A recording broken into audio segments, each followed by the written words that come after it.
Welcome to the Generation Lyme podcast. My name is Jesse Ruben. I am on the board of Generation Lyme along with these two lovely ladies. Welcome, Haley and Jennifer. How are you guys doing? Doing good. Fantastic. Thank you. How are you? Did you see that? Yes. My lights it just flickered. Okay, Yeah. Thank you. My lights are flickering, and the first time it happened, I wasn't sure it was me or Jennifer's apartment is haunted. Totally fine and normal. Special shout out to Brooke Stoddard, who is also on the board, who could not be here this evening. He is on vacation with his family, and we miss him dearly. We are here to discuss the topic of the month, which is self-care for the month of July. Every month we do a podcast after the fact to break down the monthly topic and to discuss how it went, where it came from, etc., etc. Guys, Jesse. this was a touchy subject last month. Things got heated. Things got heated. A little heated. Yeah, a little heated. A little. It brought up a lot of feelings. The topic of self-care brought up a lot of feelings for a lot of people. Let's just get right into it.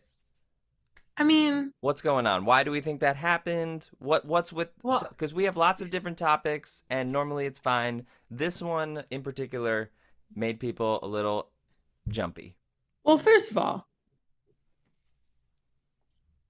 I think part of the reason we have topics is to get people a little jumpy and think about Is things. that how you've been choosing the monthly topics? Yeah, that's a hot take. Hot take. It wasn't me.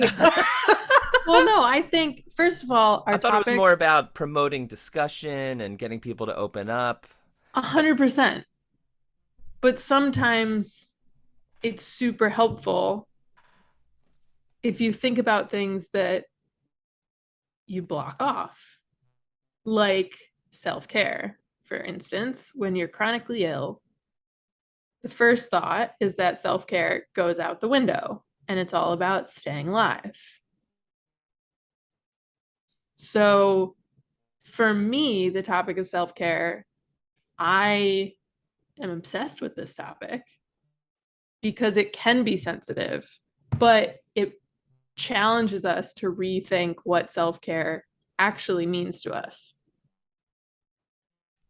Jennifer, you've been making some faces as Haley's been talking. What's your initial I'm chomping at the bit here with so many thoughts, but I think for some listeners, it might be helpful to add a little more context. So for example, like I'd love to maybe even read a little bit of how we introduced the topic and then hear, especially from you, Jesse, like a little more detail about the kinds of responses that we get in meetups to that topic. And then, yeah, I have thoughts. Yeah, but I think it'd be helpful. Like the blurb that we posted at the beginning of July. Yeah, go ahead. So every month, we're doing these podcasts around around topics that we discuss. We have for the whole month as our meetup topics for the share-based meetups. And we announce them on social media posts with just the word on an image and a caption to go along with it. And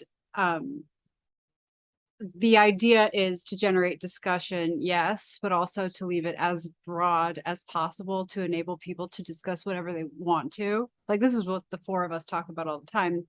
To leave it as broad so that people can latch on to whatever topic it is if they need like something to aid them in what they're going to in what they might want to talk about, as opposed, because sometimes you can do what I just did and like jump into a Zoom or some call and be like, I don't really know how I want to start, but on the topic that we provide, it gives you like a It gives people a little bit of structure. Yeah, exactly. Just a way to open the door, basically. Exactly. Or, and we try to also leave them broad enough so that if you have something on your mind, it can apply to that thing when described in a particular lens. So anyway, for self-care, we're like, this is the caption. Now, perhaps more than ever, we need self-care. in parentheses, but we always need it. The world is a lot right now. Lyme disease is a lot. If it all feels overwhelming, you're not alone, and those feelings are valid. It's okay to set boundaries, take time for yourself, say no and yes, do your best, even if it looks different from anyone else's, rest and advocate for what you need. It's okay to speak up about what you care about and to take time to recover from the weight of the world around you. It's okay to find joy. It's okay to change. It's okay not to be okay. And it's okay to feel better. We're excited to chat about this topic with you throughout July and honored that you have chosen this space and this community as part of your self-care. So as you can hear from that, we tried to basically include all manner of things as under the umbrella of self-care. And that's kind of where I'd like to dive in a bit. But I guess from there, it might be great to hear a little more about like how people do respond. Yeah, I mean, obviously we have a lot of meetups every month, but from the ones that I hosted, there were like different categories of responses. I really thought it was going to be like people just sharing like tips and like ways that they stay organized when dealing with their medication, or like something they figured out that makes them feel better that they were surprised about. Like that's what I thought it was going to be. And a lot of it was immediate. Like sometimes by the end of the month, people don't want to do the monthly topic anymore because they're sick of it, which I totally understand. But this was like first meetup of the month. It was like, I hate this topic. That was like, bang, first thing. And there was a lot of that. And then honestly, when it came to actually like examples of self-care, I think to generalize, like one of the biggest ones was about like relationships and dealing with family and friends and maybe like people who aren't supportive, or standing up for yourself in with around people in your life. There was like a lot of like, my self-care is like, I don't talk to so and so anymore, you know, which obviously can be really, really helpful if you have someone in your life who's making you feel worse, or it's just like sapping all of your energy. And I totally related to a lot of that. But I was just, the whole month, I was just shocked by how mostly the topics are like really vague on purpose, and they don't really mean much of anything. It can be, like you said, whatever you want. This one, it was like, I don't want to talk about this. I'm here, but I don't want to be, and I don't like it. And then we sort of talked offline about like hashtag self-care, and like the way that the phrase self-care has really kind of been taken over by Instagram hashtags, that it just has, it's not the same context for people who are chronically ill as it is for most people, I think. And I know that you have some stuff that you wanted to talk about in that vein. Yeah, no, Many that's thanks. really helpful. And I completely agree. It's a commodified term. It's a commodified concept. So at self-care, and I think there are a lot of reasons, and not only that's not the only one. Upon reflection, which like would make that triggering for our community in meetups and outside too.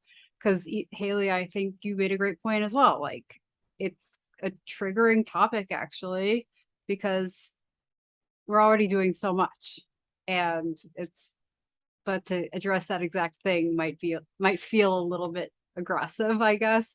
But yeah, self-care as a topic, highly commodified, huge industry. It seems to mean a set of things like green juice, lymphatic drainage massages, and freaking dry brushing, and yoga in the morning, and hot girl walks, and whatever the hell, and like journaling. Hot girl walks and, came up a lot. right. But it's like a whole meetup. bunch of stuff that's really great, but like nobody even lives that life.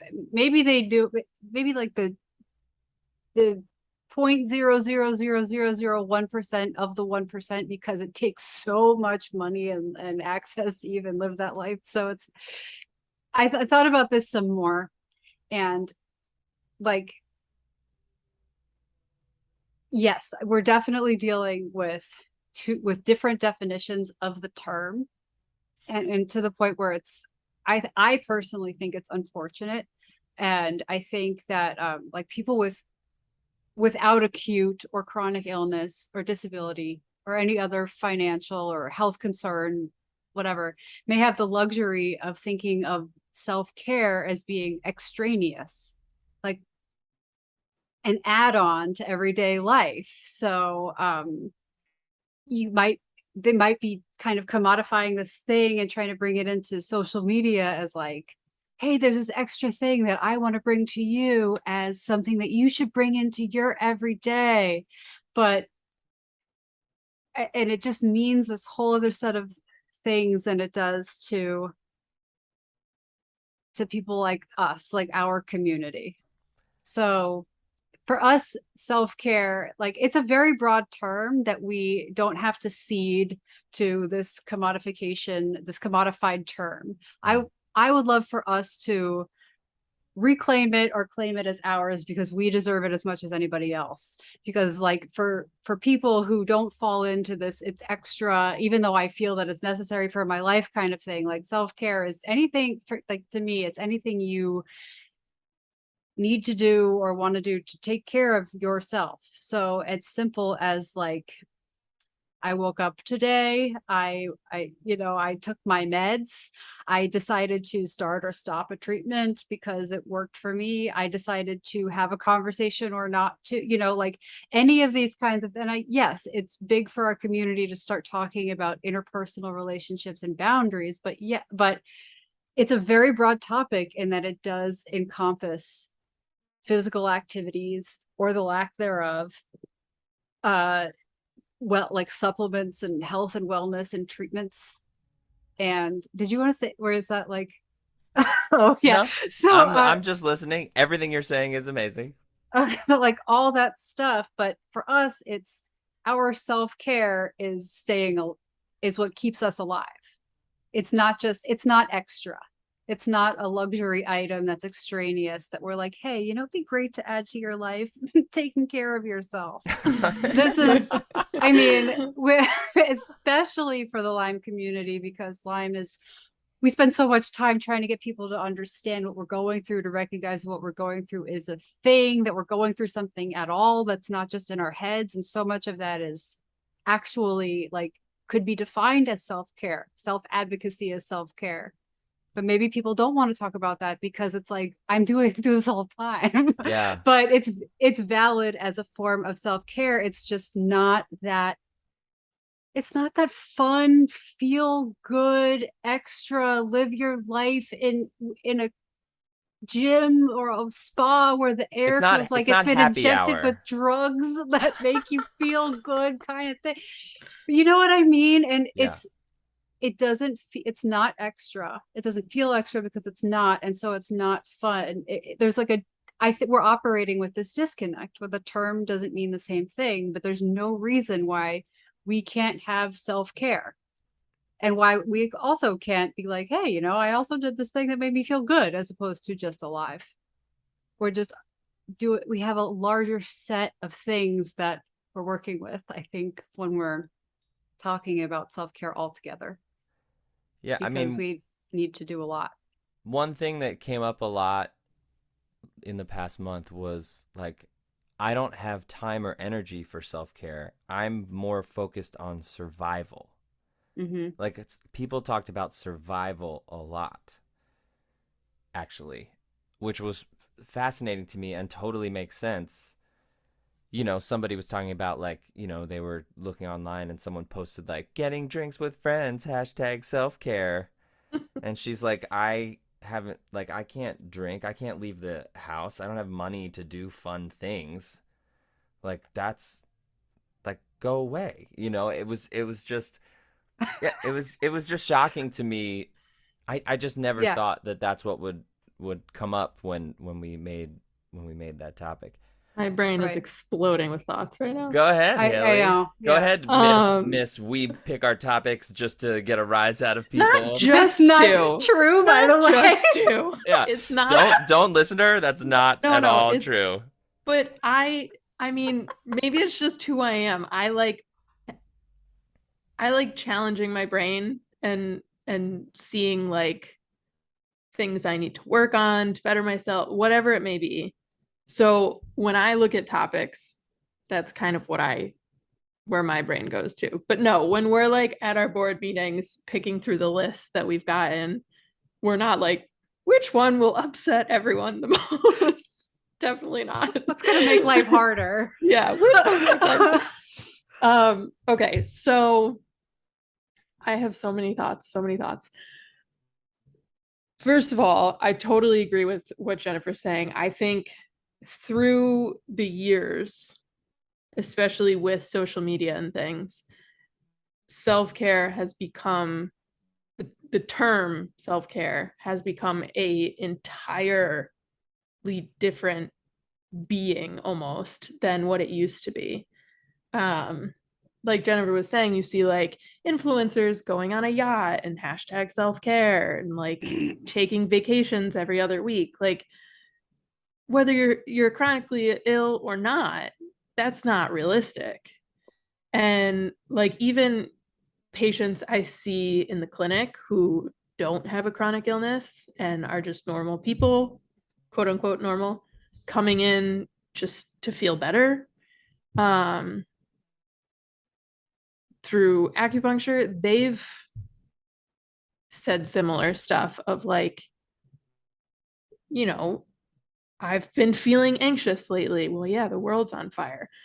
But so I'll say, like, well, do you have a meditation practice? Can you take 2 minutes out of your day? And they're like, it's just so overwhelming, you know? So I think it goes beyond our community, which is something very powerful that, like, even day to day, people who don't have to work to survive are also having trouble with this idea. And they don't have this added layer. And I also think there's a level of the things that are labeled as this self-care umbrella are things that have been told or pitched, say, to many of the people in our community as a cure. Like, have you tried yoga? Yes. Have you tried meditation? But have you tried thinking positive? Yeah, I mean, we could do like a whole 4-hour podcast on the dumb things that people say to chronically ill people, right? I mean, So, I think we should do that at some point. You're right, though. 100%. Huge overlap in but those there, things. There is a huge overlap. And I even had a period. I say that because I'm like, I used to be a yoga teacher and now I'm an acupuncturist. I'm very like self-care-esque person. I had times where I totally rejected the idea of self-care because I was like, all these people are telling me if only I meditated 5 minutes a day, I wouldn't have parasites living in my body anymore. You know, like it's so I think the anger and frustration that comes with that forms a block, whether it's subconscious or conscious, with self-care. I also agree that self-care can range from going on a yacht once a week to literally staring at the ceiling for an hour, which I literally block out at least an hour a week to do exactly that with nothing. I just stare at the ceiling and then all of a sudden my alarm goes off and I have no idea what happened. So is it like I guess maybe it's like a FOMO thing, cause like something like just sitting quietly in a room. To most people, that's not self care. That's like bare minimum like existing. But But I think that's okay too. And that's another thing that's happened to self-care is that everyone should be doing the same exact self-care. And just like medicine, yeah. Just like medicines, it's marketing. It's marketing, but two, everyone's brains are built differently. Everyone's bodies are built differently. So for someone going on a, hashtag hot girl walk, it will cause inflammation for someone else. A lot of people in this community and a lot of people I know have a meditation practice. For me, I can't because I have flashbacks and PTSD craziness and have panic attacks when I meditate. So I do other things for self-care. So I think that's another level of how this whole self-care topic has become so triggering, is that if this person is doing it, we all need to do it, and it's not looked at as a bio individuality thing, like say food or medicines or you know. Go on. Okay, because Go I on. everything that with, you're saying. with that, I'll hand the mic to Jennifer. Jennifer Well, almost just jumped out of her seat. Because I completely agree. I just when you said food is very much a bio individuality thing, I think food, I mean, we're going to go on a huge tangent for a moment, but like this is a great example of another time when this exact thing happens, because that is also totally commodified, even like the wellness space, health and wellness space, food and diets. Everybody was always asking what a Lyme friendly food is. We've talked about this before, and that's not a thing because of bio individuality. There are so many diets and like protocols, ways that people are told to eat, but just like the self-care idea, they're overtaken and by marketing ideas, whether it's really insidious because people want to make money or because people just think that they're right, is neither here nor there. That's like another discussion, but people decide that one way is the right way, and it's designed to give you FOMO. It's designed to make you feel like if you're not doing that thing, you're doing something wrong. And that again makes communities like ours are just people, like human. It's not just ours, but we're talking about what goes on within our community, because we feel pressure to do as much as we can for our health and for our survival. And so then anything that makes us feel like, oh, we're not doing enough. So either if it's like not doing enough to enjoy our lives, that's a crappy feeling, or not doing enough to care for ourselves to make our health better, that's also a crappy feeling. So I can get why. I mean, I definitely agree. I just think that this is There's also examples of like for somebody who comes to our meetups or somebody who follows us who's been sick for a long time, like a vitamin C infusion might be like absolutely necessary for them to survive. Whereas for like a healthy person, they're like, well, I just want to boost my immune system, and they go and get the same IV. Yeah. And Also, the context someone with is the totally same different. symptoms can be devastated by it. Yeah, that doesn't go great for everyone. But this Did is one like of you have a bad experience with an IV, with a vitamin C IV or something? I've had a bad experience with every kind Yeah, of I mean, IV. what's a bad experience? I was surprised. That's just an experience, Jesse. Yeah. Right. Yeah. Well, I do want to ask you guys. Well, I would love to know, like, individually, what are either something that you wanted to do for self-care that like backfired, or something that you were I mean, I'm sure that's a very long. I love this question. But I'm sure there's something where somebody like suggested it, or you looked it up online and you were like, oh, this will be great. Every other day. This will be great. And then you did it and you were like, oh, I've made a horrible mistake. And then I also would love to know, like, what are actually something, because there are people listening to this who are like, I need somebody tell me something that helped you. Yeah. I think we all know at this point that everyone is different and not everything works for everybody. But let's start with the misses. What are some things that you guys tried and you were like, this is gonna be great, and it was just a total disaster? It doesn't have to be like medical. It could just be. We probably have some of the same stuff. Yeah. Jennifer, do you want to go first? You just mentioned meditation not working out for you so hot. I have a couple that I can get. One, with Haley and I were just talking about this the other day, was that I tried acupuncture, which is also medical, but like, so you can, but it's a great example of how I tried something that was a huge miss for me at the time. Just to clarify, it was not from me. Yes, granted, this was a very, very, very long time ago, before I had any of my relevant diagnoses. And so I was highly sensitive and highly inflamed, and went to someone who was just like, gave me the works, and I responded very poorly. But I went in thinking, this is going to be it. I'm going to feel so great and in so much less pain and relaxed. But I have an answer to your question that I think is funnier. I probably even have better answers, but this just comes to mind. So, it's a perfect example because it's very self-carry, drink your green juice, BS, whatever. I was like, I'm gonna be healthy. I'm gonna do good, and I use, especially for people listening, imagine just giant air quotations when I say, and if I like eat something, I would be like, I could lift a car. I'm so healthy now. Like I'm kidding. A lot of the time. That's why healthy accent. That's our self-care accent. Yeah, so taking care of myself. So anyway, but I was like, I'm health, and I think it was like, I'm gonna make this almost. It was like New Year's Eve.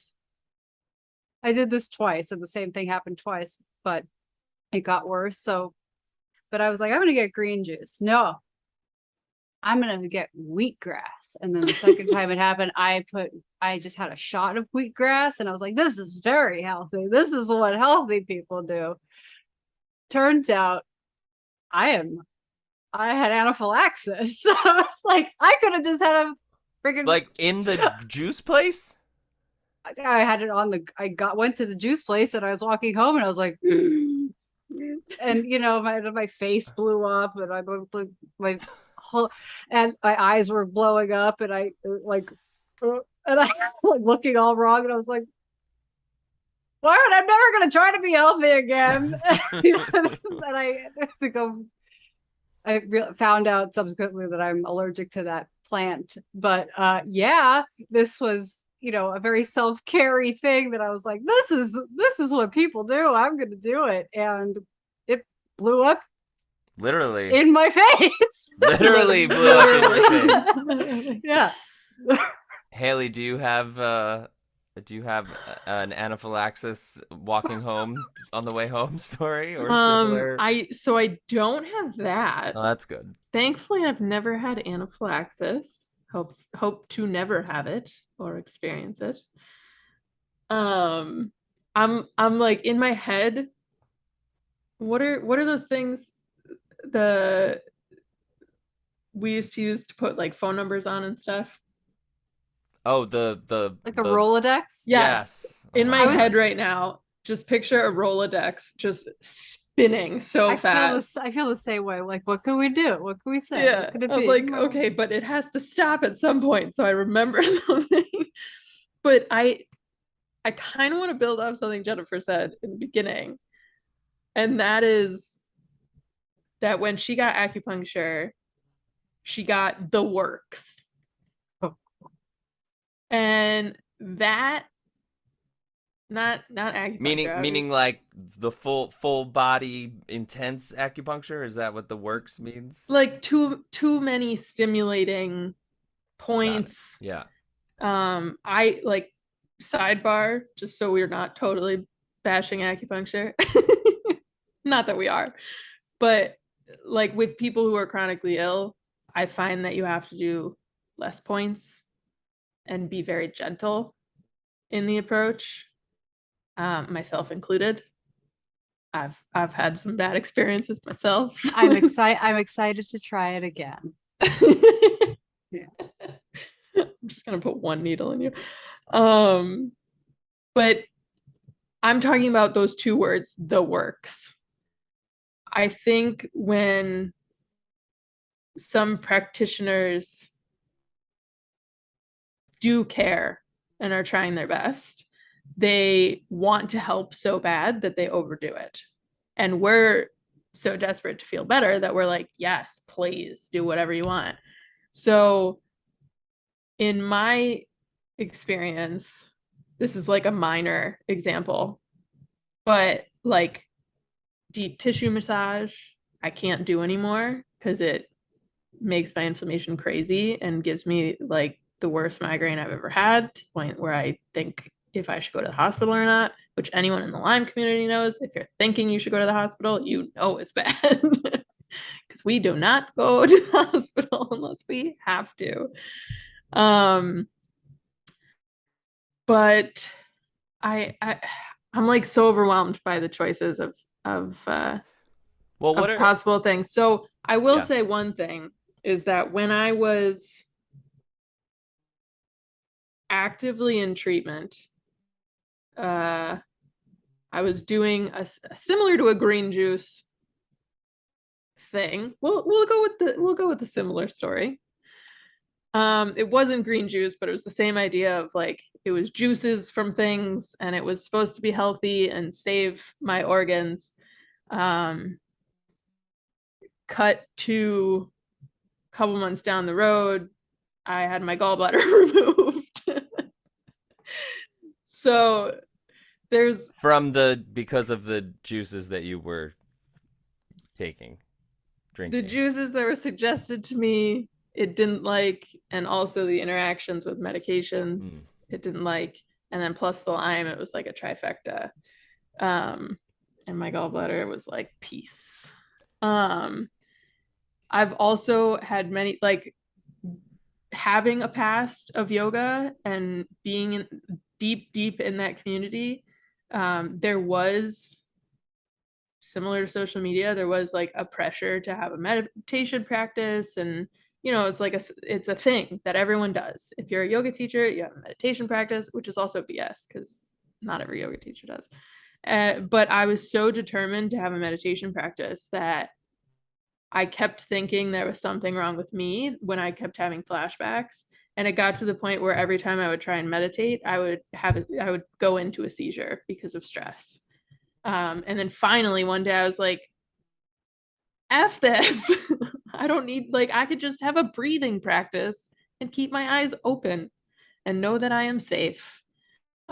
So, I mean, I think Jennifer would agree with me when I say we could literally talk for 3 hours about things that we thought were going to be good for self-care and literally or not literally blew up in our faces.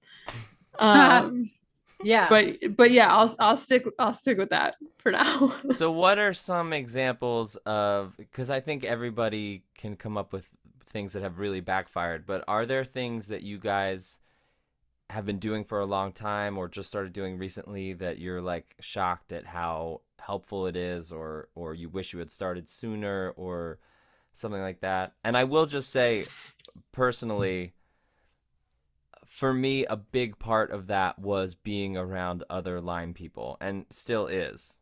Like I got sick 10 years ago. I've been mostly in remission for a long time, and there are still things that come up where my wife is like, why are we talking about this? Why is this such a big deal?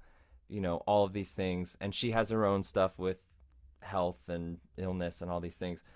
But when I'm either on a meetup or on one of our calls or at an event and there are other Lyme people there, I just, like, my nervous system is just like way turned down, because I'm not like just looking for like things that I'm going to have to say or do, or people to avoid, or questions that I'm stressed that I'm going to have to answer or have to explain myself.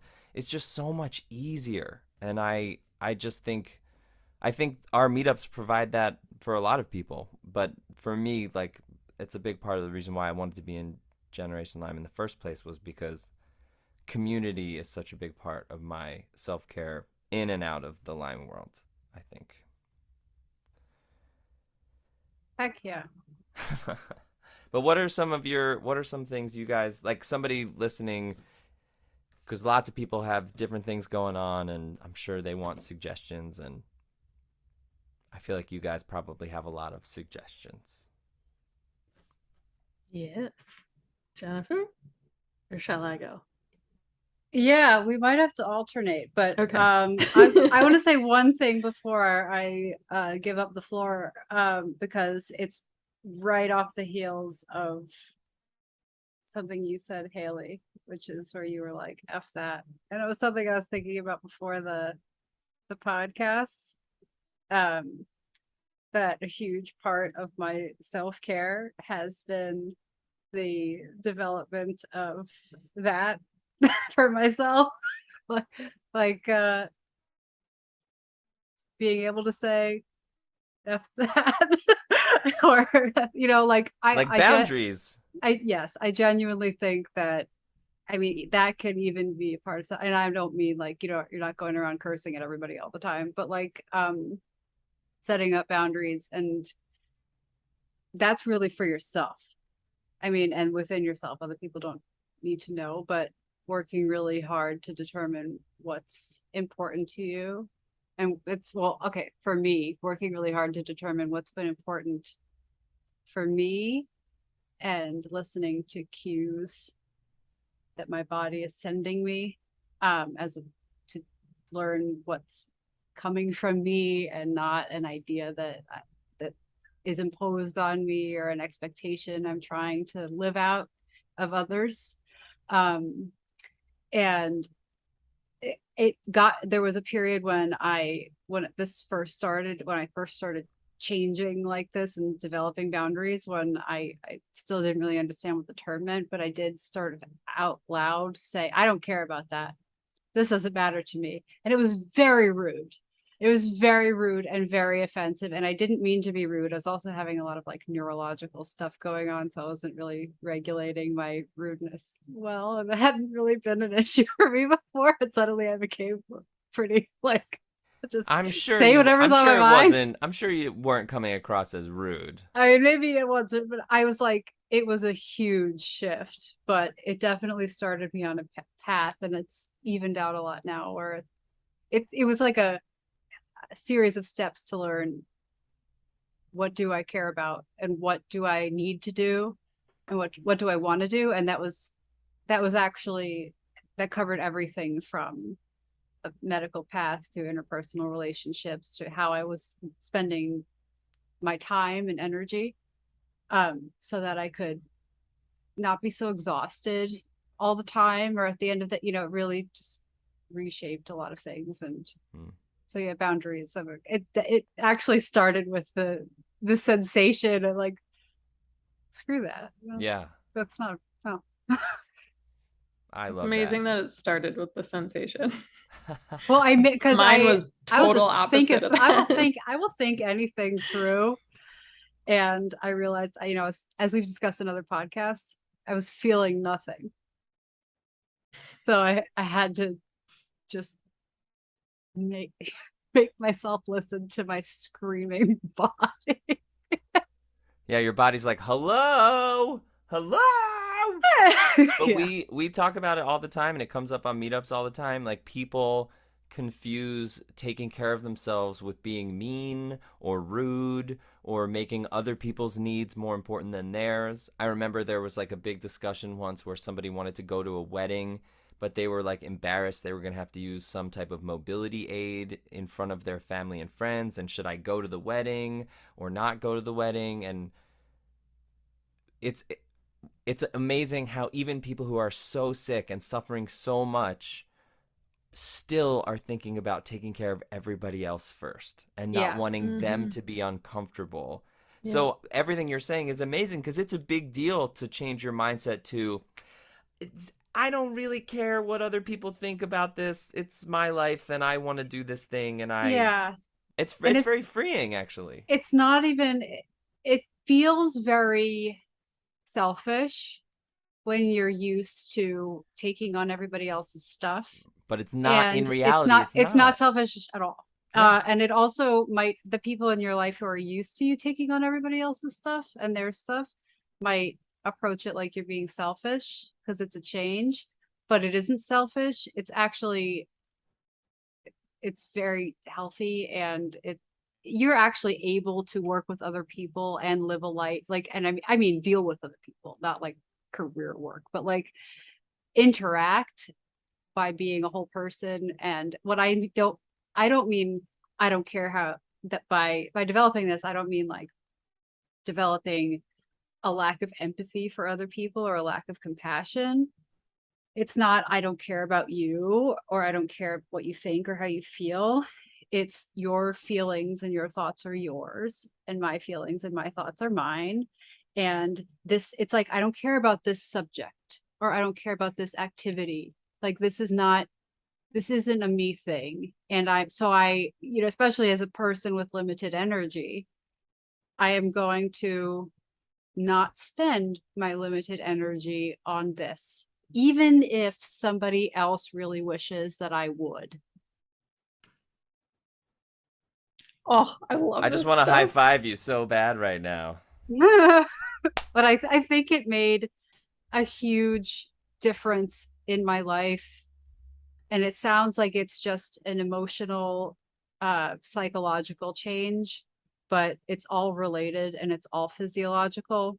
And it's all connect, your mind and your body are connected, but also it's like you're talking about expending energy anyway, which is very physical. So it's not just the mental thing, even if you did want to think of it as being, these things as being separate. It's it it it did help me feel a lot better in a lot of ways, or help me get on a path to feeling better, because I had more time to start figuring out my own stuff. Haley, I I know you're chomping at the bit I'm here. chomping at the bit. Yeah. This is like the stuff I geek out on. So I'm just sitting over here like, yes, yes, yes. Preach, preach. I didn't first feel it in my body. I mean, I felt things in my body for sure. My body was screaming at me. I just couldn't figure out what it was yet, because I was so in denial that I was bad at boundaries. But first of all, yes, Jesse, being in a community with Lyme people makes a huge difference, and it lowers the nervous system completely for me too. Oh yeah, I mean, I didn't echo that, but it's Yeah, amazing. yeah. And it's amazing. I mean, that's why we're all here. We're still getting messages all the time from people that are like, I've been sick forever. I don't know what, like, it's hard for us to imagine because we're so in it, but there are people every day finding out about Generation Lyme who don't know anyone else with Lyme disease at Right. all. Like anyway, that's a whole other topic, but go ahead, Haley. Yeah. Another podcast. So one of my major self-care things is therapy. Good Lord, everyone go to therapy, find a therapist. Please, whether you're healthy, whether you're ill, whether you're in between the two, whether you're an alien or a human, get freaking therapy. Especially if you think your life is good. yes. So thankfully I am blessed to have found an incredible therapist. She helped me realize many things. One being that I had no boundaries and cared way too much and had no separation of that you versus me, like Jennifer was saying. And my mom and I are similar in that way. So I used to tell her all the time, you got to be selfish in a good way. And Jennifer, you were saying this too. When you first start realizing that this is a you thing, this is a me thing, this has nothing to do with me. My cat is gonna step on my computer now. Sorry. You feel very selfish, especially when you're used to. Okay. Excuse me, pardon me. Robbie says hello. There was a cat for people who are listening to this. Cat has to. Mom hasn't paid attention to him in 5 minutes. Anyway, when you're used to being someone who is always saying, yes, I'll help you. Yes, I'll be a shoulder to cry on, like whatever. When you start having those boundaries, you feel super selfish. And like Jennifer said, it's not the lack of empathy. When you are in a place where you can be support to someone, then absolutely be there for your friends. But if you're not in a mental place, say that. And I guarantee you, if it's a good friend, they will say, I appreciate it. Let's talk tomorrow or something. I lost or distanced myself from many people when I was going through that, figuring out where my boundaries lie, being selfish in a good way.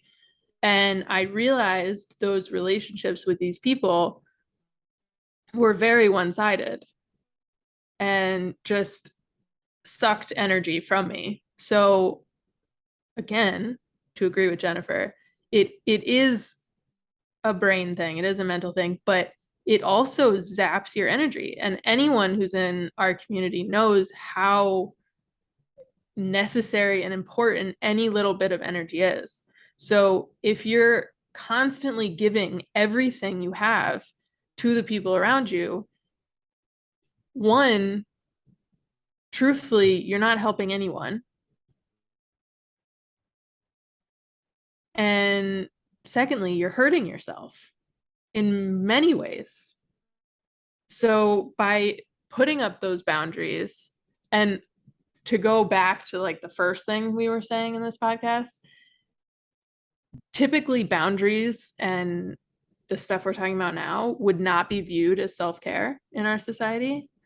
And to me, and again, I know Jennifer agrees, it's one of, if not the most important things when it comes to self-care. And you have to make sure you have something left in you by the end of the day. Sometimes that's not an option. Sometimes you have to expend everything to keep yourself alive. And I get that. I've been there. It's a thing. But the difference here is you have to be careful with who you let have access to your energy. I like that. Yeah. That's a good one. You're the most important person. You deserve your energy. So for other people, it is a privilege to have access to your energy. And you have to earn that right. And since I've learned that it's not just, oh, this person's my friend, this person's my family, so I owe them my energy, I owe them whatever. If you want to make it, physical, I will owe them money, I owe them a hug, I owe them whatever. And as soon as I switched that narrative to like, do they deserve it at this moment? Or am I willing to give it up in this moment? Am I able to give it up? Can I afford to give it up? There's so many, there's like a screening process I go through now. And it has completely changed my life. And do I have a lower number of friends? 100%. Do I have incredible relationships with the friends I do have that go deeper than I've ever dreamed of, with trust and everything? 100%. Same with my family. I have totally different relationships with them. It's a level of respect with yourself too, right? Like, at least for me, when I started respecting myself and my need for boundaries, the people around me started also respecting me more. And the relationships I have or had either withered away,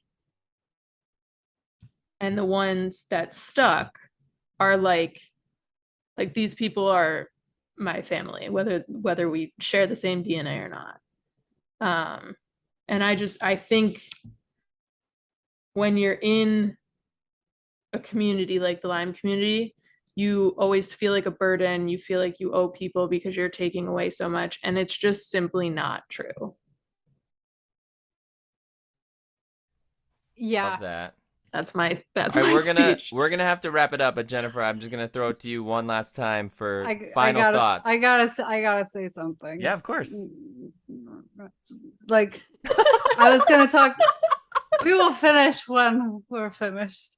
I was thinking about that. What you talked about, the screening process, and in my head it was like the calculation. Mhm. And I'm so glad you brought it up because I forgot to mention it. But that's just like a huge part, like a huge component. I think we'd be remiss if we left it out. I think that, especially for those of us who've had Lyme for any amount of time and have like do have this daily constant like calculation or screening process to how we're going to spend our energy, and that includes like how we're going to handle our interactions or who we're going to let in our life. But like, can I get up and go to the bathroom right now, or can I, etc. Like all of it is like energy expenditure, and what might give us energy. And I think it's great to highlight that. But as far as self-care, another thing that I think has been really helpful for me, and that might be helpful for everyone, and that I think is really cultivated in this community, is an appreciation of that, and a lot of like grace for the process of it, and like forgiveness and understanding for the need to do all of that, and for the choices made, and for the shifts that may happen, and the changes from day to day. Like if I can't do something, or if I decide today that it's going to be disappointing, that I may have to disappoint someone, my self-care will be, but I know I'm doing this for myself. And not only am I making that choice because I have to, but the self-care aspect also comes in that I'm a little proud of myself, or I know I did that for me. And that's like, so not only did I make a choice to take care of myself, but it's physically in the moment, or even just to say, I can't do it, but to own it, like to go through the process where you have to own it. And so or you own it proudly, I guess. So like, and it's not this extra difficult, terrible process that we all go through, where we're constantly being like, I'm sorry to disappoint you over here. I'm sorry to trash this expectation over there. And it's just, this is me. This is how I am. I need to make this calculation all the time. This is part of my existence. And I am going to be very understanding as I would be to any and all of my friends, and frankly, strangers who have to do the same thing. And I think that level of compassion and understanding, extending that to oneself, can be hugely healing, and can start making the space for figuring out what you may need, even medically, and then going after the things you need. Like, if you didn't start kind of making any room for yourself in your life, you might not make the choice to go to therapy. But the second you do, and you make that choice, then you can actually start doing work that will be helpful to you, or joining a community. If you're like, I need to connect. And so you take time for yourself, and you connect with people at Gen Lyme, but there are all these things that are within that pocket of figuring things out, and being very okay with it. And there's a lot of, if you're a person who, like many of us, are used to taking on other people's stuff and still want to be there for people, like, it can sound very cut and dry, like you're either kind of open for business or not.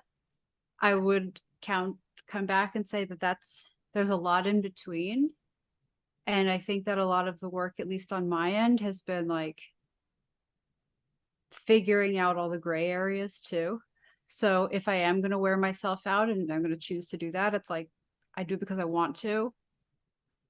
There's the have to, because in emergency critical situations, which if you're in that situation, you do what you need to do to survive and see the next day, and things can improve from there, even when they feel like they can't. What we're talking about is like and what you're doing is taking care of yourself. So I'm going to call that self-care. But like the rest is like, if I, yeah, it is but the rest of it is, I really think that we can, that there's a path to continuing to be open to other people, but learning not to like wear it on our backs or like take it home. Mm. Can I just add one more thing? Go ahead.